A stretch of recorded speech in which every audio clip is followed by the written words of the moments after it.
সুবহানাল্লাহিল আযীম। মক্কার কাফির মুশরিকরা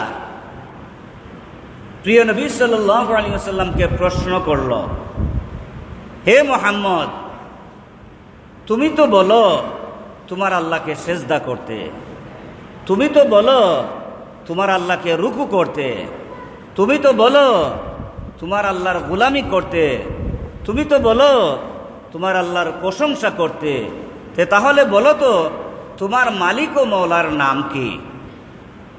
কি প্রশ্ন করলো?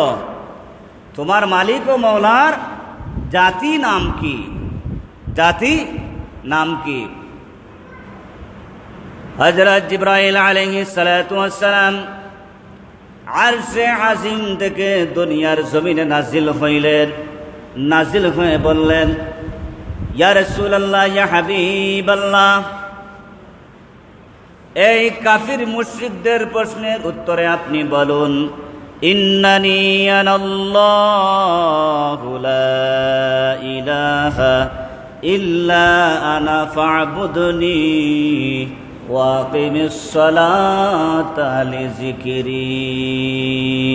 হে নবী, এই কাফির মুশরিকদের প্রশ্নের প্রতি উত্তরে আপনি বলুন, আপনার রবের নাম হচ্ছে আল্লাহ। আমাদের রবের নাম কি?